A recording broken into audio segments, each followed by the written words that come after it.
ఈ రోజు ఒకేసారి రెండు ప్లేస్లకు వెళ్ళాల్సి వచ్చింది. అదేంటో లాస్ట్ వరకు చూస్తే మీకే అర్థమవుతుంది. ఫస్ట్ ఆఫ్ ఆల్ ఇక్కడ మేము అందరము ఎంహెచ్కి వెళ్ళినాము. ఎందుకంటే మనం బాగుంటేనే కదా అందరు బాగుంటారు, ఇంట్లో వాళ్ళు కూడా బాగుంటారు. దానికోసమే ఈ రోజు ఎంఎస్ లో మీటింగ్ జరిగింది. అందుకే దానికోసం అటెండ్ అవ్వడానికి అని చెప్పి అందరం వెళ్ళినాం. లేడీస్కి చిన్న ప్రాబ్లం అయినా పెద్ద ప్రాబ్లం అయినా అసలు హాస్పిటల్ వెళ్ళాలంటే అదొక భయం ఉంటుంది. అది భయం కన్నా ఎక్కువ నెగ్లిజెన్సీ ఉంటుంది. ఎందుకంటే ఎందుకులే చిన్న నొప్పే కదా తగ్గిపోతుంది, అది ఈ మాత్రం దానికి అసలు వెళ్ళడం ఎందుకు అని చెప్పి అసలు హాస్పిటల్లోనే ఎక్కువ చెకప్ చేయించుకోవడానికి. మాకు ఇక్కడ 6 monthsకి ఒకసారైనా 1 yearకి ఒకసారైనా లేడీస్కి అందరికీ బ్లడ్ చెకప్ చేస్తారు.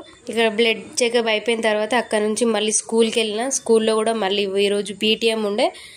పిల్లలకి స్క్రీన్ టైమింగ్ గురించి లెక్చర్ తీసుకున్నాం. అక్కడ అయిపోయిన తర్వాత ఇక బయటికి వచ్చేసినాం. బావ కూడా పికప్ చేసుకోవడానికి వచ్చిన తర్వాత ఈ పిల్లల ఇద్దరికి ఐస్ క్రీమ్ తీసి ఇచ్చిండు. Okay bye. ఇంకా నా ఛానల్ ఎవరైనా లైక్ చేయడం ఉంటే లైక్ చేసి సబ్స్క్రైబ్ చేయడం మాత్రం మర్చిపోకండి.